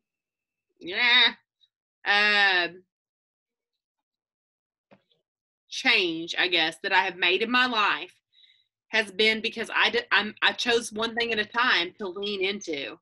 And I don't try to compare it to other people. That in the beginning was so hard for me because I would see other people doing things and I'd think, oh, I'm probably not doing enough. But for me, it's just, I don't think I was built to sell things, and I never felt connected to selling. And for me, it's been all about making the changes in my own life, making the changes in my own health, sharing about that journey, and having people reach out to me. By sharing about my own journey, people have reached out to me. I know it starts, I had a conversation with Heather Burke about this. I know it all starts with having integrity in your life anyway, and also expanding, like I would loosely say, expanding your network. I don't ever look at it as a network though. Like, I didn't gain integrity in the town that I live in by expanding a network. I just like to get out and about. I like to see people and talk to people, and I'm a natural question asker. It comes very natural to me. And I've always, I don't know if you've ever watched the Netflix show Anne with an E, which is Anne of Green Gables, but we've been watching it. We've been kind of like watching a few episodes at night, and she's a little redheaded girl, and had someone not really toned me down in my childhood her personality very much matches up with mine as a little girl. Immediately people started telling me I was too dramatic when I was a kid.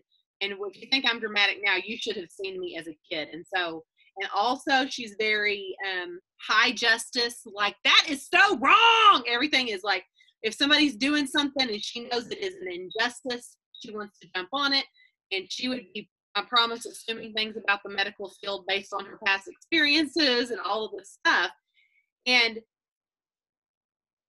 the fact that I have always been in the corner of an underdog or an outcast from the time I was a little kid. I have friends from childhood, lots of local friends from childhood, who trust me based on those types of things, if that makes sense. I don't know how to put it out there except for to say that I've always made those types of friendships easily because of my personality of like showing up early to school to cut out little shamrocks out of construction paper, to pin on the kids whose parents didn't care enough about them, to make sure they were wearing green on St. Patrick's Day. That was the kind of little kid that I was. I couldn't stand the thought. I would stay up at night thinking about the fact that these little kids that I went to school with, somebody was going to bully them and pinch them because they weren't going to wear green. Okay, I'm just giving you an idea. That's my business, weirdly, is based on that. It started that way. The people that were reaching out to me in the beginning they were going, hey, she's into this thing. It must be something legit. You know her. So a lot of my skill set, IPA type stuff, didn't look anything like what you get taught now. It didn't. I just organically try to help people, and it built a business. And that is the truth. And the first time I ever sat in on a corporate type, what am I trying to say? Like a brainstorming session, and everybody was talking about all the ways that they work their business. I was like, oh my, never would have succeeded in this business, because I would have said, oh, I'll never do that. I'll never do that. I'll never do that. I don't connect with that. I'll never do that. All the things that people do. But I can honestly watch Brooke and listen to the things that she does, and I can make myself a list based on my own personality and my own self-assessment and say, this is something that I need to work on. And there are plenty of things. And this is something I can lean into this week. Okay, I'm going to read those things again. People are asking me to read them again really quick. What lies have you justified? Let's see. What lies have you told yourself to justify staying the same? I think that's how I said it earlier. That's not how I've ever written it down. What would you say, or would you say that you have a system that works, honestly? And what can you lean into this week? What choice are you willing to make this week? Y'all, once I started using my Instapot recently, it's and Aldi, I'm gonna show you right now. Aldi delivers, at least they do here in Ardmore. And once you've ordered stuff, it saves it for you to just click again. I don't have to remember. Like, it's the most no-brain thing I've ever done. And it's like, bag of apples, jar of peanut butter, chicken salad, pimento cheese. Here we go. I'm filling the needs of me and my crew, and somebody's delivering it to my door. I signed up for the year to get free delivery on orders of $35 or more. It's easy to accumulate $35 when you've got a family of 4. And so I just have a thing now. When Sunday rolls around, if I already haven't done it, I'm going to make an Aldi order, and I'm going to order stuff that goes in my Instapot. Because you don't have an Instapot. That is the easiest way I've ever cooked in my life. I can literally go into my pantry and just scan it. And I'm not saying we need to cook a bunch of crap out of cans. I'm not trying to, because you can do it easily from fresh produce too, and I do that all the time as well. But if I'm struggling for something to cook, I'm always got these chicken tenderloins. It's just, I don't know if you know what that is, just ordinary, not breaded, not anything that you're going to fry or anything. But I take a whole thing of chicken tenderloins, dump them in the Instapot, with a little bit of cooking oil, whatever kind you use. And I turn it on saute and walk away from it. Come in there every now and then, and I'm letting that chicken cook, and then I'm going to add whatever I want. If I want to add like broth, if I want to add broth and black beans and can of corn, whatever I want to add to it for my family to have dinner that night instead of going out and eating, it has been revolutionary. It's not revolutionary for most people because most people already do this, is what I told myself, until I start sharing with a few friends, and they're like, girl, that does sound really easy. And I'm like, yeah, it's super fun when it sounds super easy. And it is. It's been very easy. So if there are little things in your life, and that's not really specifically what I'm telling you to do, I'm saying we all know that there are areas in our life where we're daily making choices or whatever, stepping through the steps, going through the motions. We could be making much wiser choices, probably even with our money, to be honest. I know several things where I could be. So I have an Amazon cart. Use Amazon cart all the time. I don't know how y'all feel about Amazon, but to me, it's a 2-day deal. Like, I get that stuff in. Also, I have an uncle who is I would say billionaire by now. I think my brain probably doesn't know quite the leap from million to billion, if that makes sense, but easily a multimillionaire. And he every now and then says something around me, and I think, wow, I never looked at that like that. He asked Jetty years ago, 20 years ago probably, to read, or maybe 15 years ago, to read Rich Dad, Poor Dad. And we both read it. Like, we took turn, like, we eventually both read it. And I remember being like, mind just boggled at the fact that the way you were raised to believe, one of the things, no, he's not. That's a very valid question. The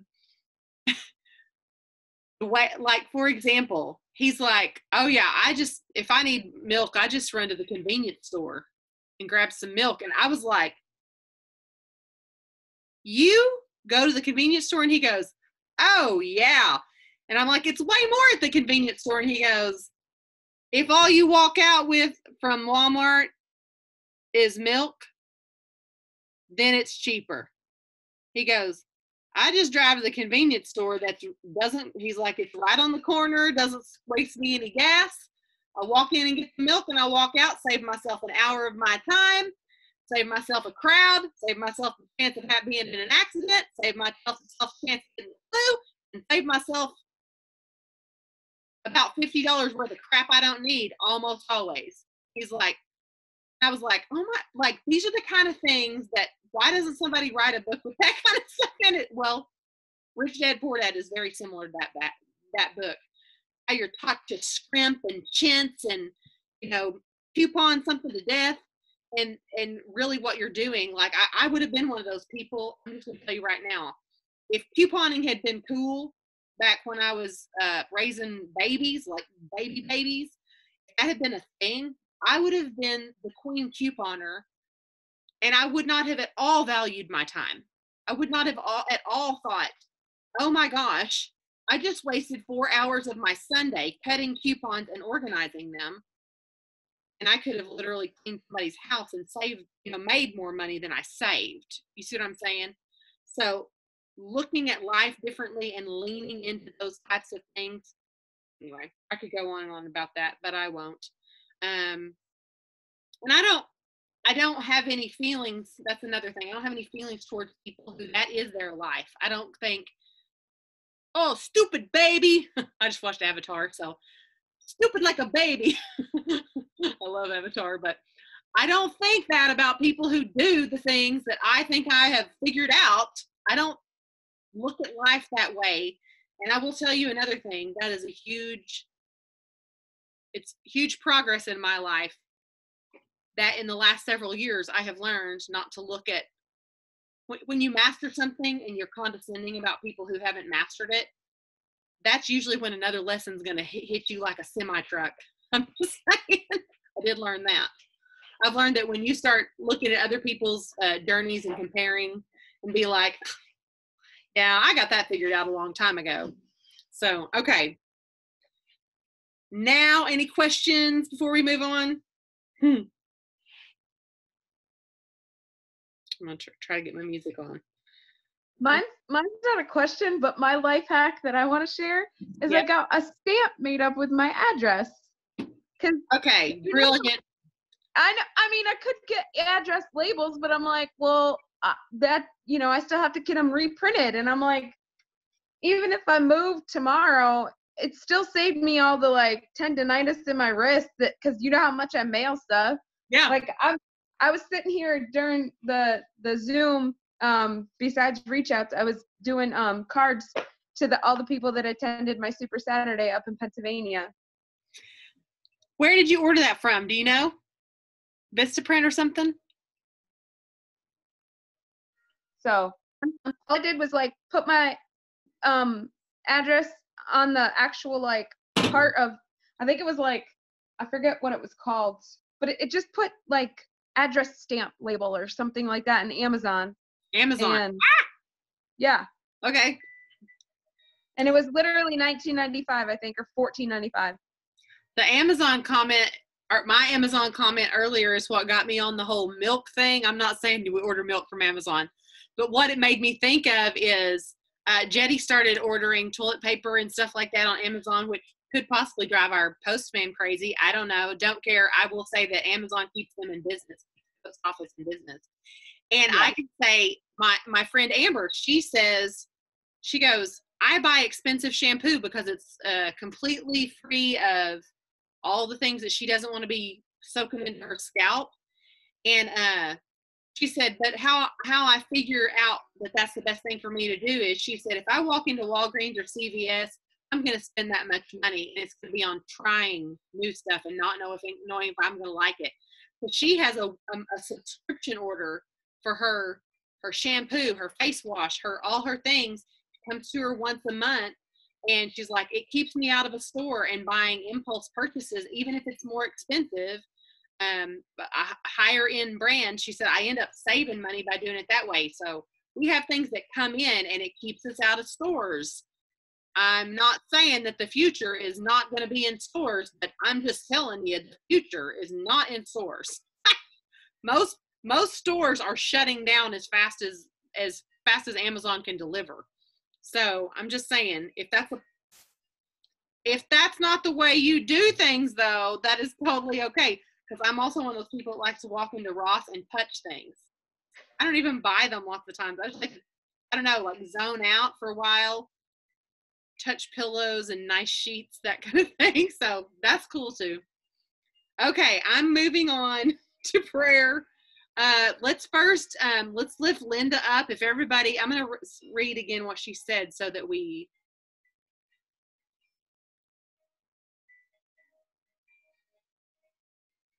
Okay. So I'm just calling divine alignment right now. Holy Spirit, we just ask for divine alignment in her body and whatever is going on. That she would have beautiful rest tonight, and then she would wake up feeling refreshed.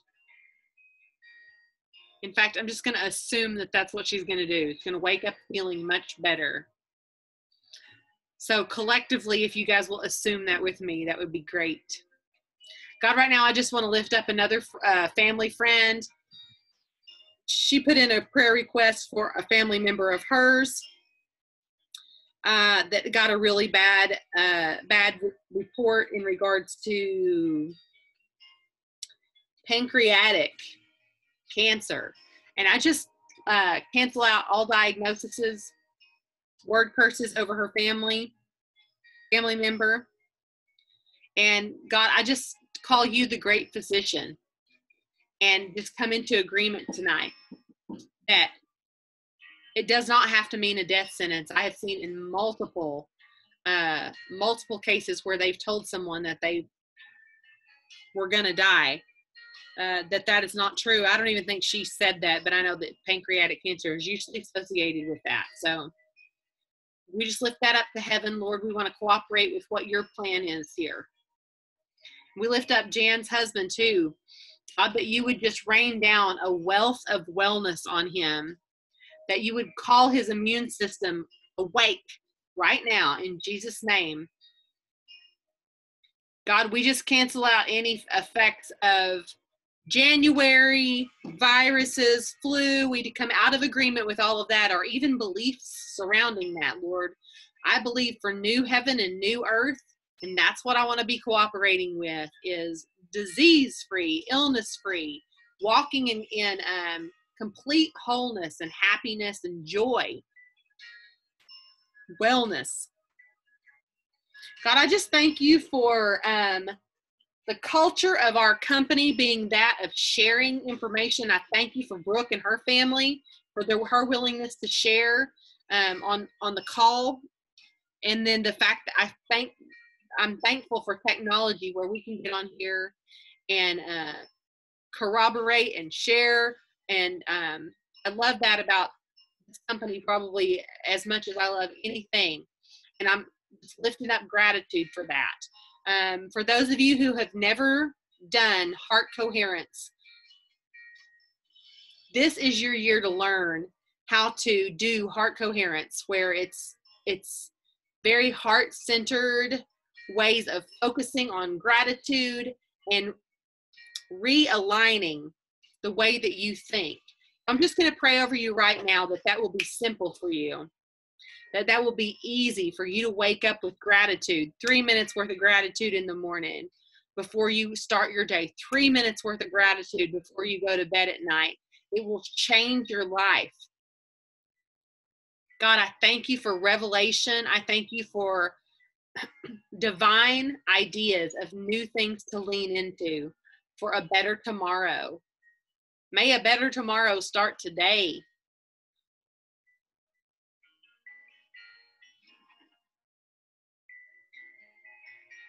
For any of you on here who have more closely associated with self-sabotage, victim mentality, that type of thing in the past,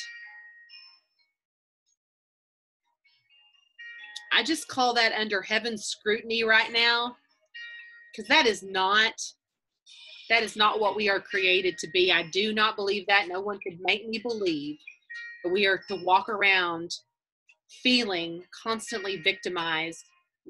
And I believe that we have more say-so in our outcomes and in our situations than we've probably ever been led to believe. And I call truth right now. I call divine truth into your heart and your mind, in your conscious, your subconscious, into your belief system. God, we only want to partner with truth.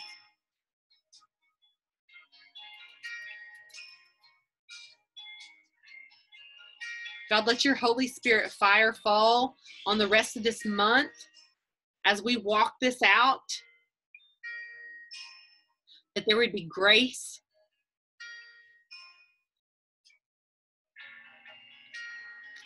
I posted a status one time that said something like, I don't know why this one just came into my head, but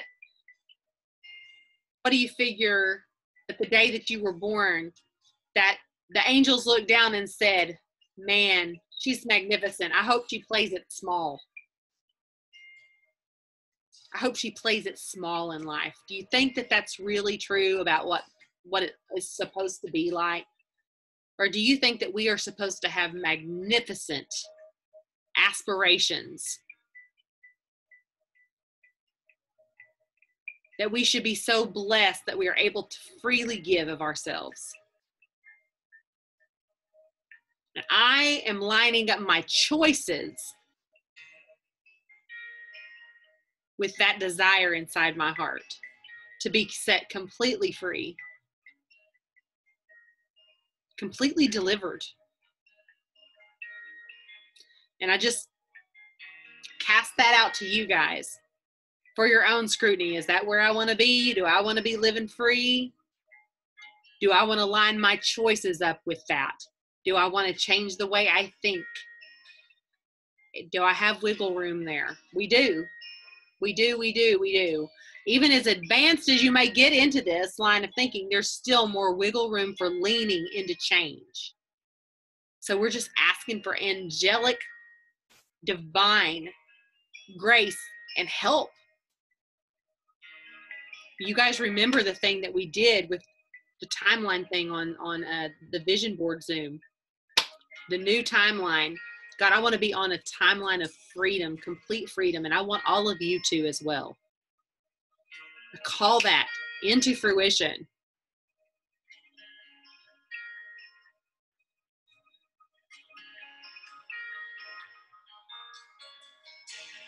In Jesus' name, amen. Go do your self-examination. I just made myself think of my cat. She does self-examinations all the time. I used to take pictures of her because she's the fluffiest cat you've ever seen. So go do your own self-examination, probably in a different way than my cat does. Also, just for funnies here at the end, Jetty's Doberman that we call Nellie, she also does free exams. Free pelvic exams. When you walk in the door, immediately you're going to get the bump. We're like, oh my God. Oh my God. Okay, she's free pelvic. But she doesn't expect a copay. Also, she has free ear licking, like ear licking inspections. She likes to do it on dogs, but if you'll sit still, she will totally clean your ears. So I'm just saying. So I was telling my sister, she comes in and she's like, what is with this dog? What? And I was like, it's free. I mean, where do you get service like that and it's free? I mean, you don't even have to sit in the waiting room. You just walk in, free pelvic exam, no copay. She never asks to copy your insurance card. Okay, I'm glad y'all get me. So, all right. Self-reflection, and then 3, rather than self-examination, 3 minutes of gratitude before you go to bed tonight. It's good for your soul. It's what the doctor ordered. So, all right, I'm turning you guys out tonight. Thanks for hopping on here. Remember, next Tuesday, we'll have the event going on that Krista Deary is one of the speakers. There's 4 speakers. It's going to be good. I don't share all of those in my team page. I see them put around all the time. I grab the ones that speak to me and resonate, and I know that one's going to be good. It's always amazing to hear from. So, and Ryan Evans is another one, and let me look. They were all good ones, all of them. I thought, oh, this is going to be a magnificent event. I don't want people to miss it. Oh yeah, Allison Bro and Emily Gibson. Emily Gibson is on Brooke Hemingway's team. She's another just absolute rock star. So, and Allison has been around longer than I have. And on my first Plexus event was a leaders retreat cruise. And when she was so famous back then, I'm being funny, but she was so famous back then when I would say, I didn't know anybody and we're registering, we're getting on the boat and everything. And I said something to someone about whose team are you on? Like, I didn't even know that was the right way to ask that question. And there were several people in line behind me and they were like, Allison. So now I tell her, I'm like, you're kind of like Elvis and Madonna. You only need one name. So when the first time I ever heard of you, you were just Allison. So Allison, one name Allison Bro, and Krista and Ryan Evans, who you guys have all heard her story on our Zooms, and Emily Gibson. So that is next Tuesday night when we would normally be doing this Zoom. It'll be, I think I said 8 Central, so it'll be about 30 minutes after we would normally do this. Thanks for hopping on here tonight, guys. I appreciate you, and I'll try to get this recording. I will get this recording up by the morning. Toodaloo, everyone. Good night.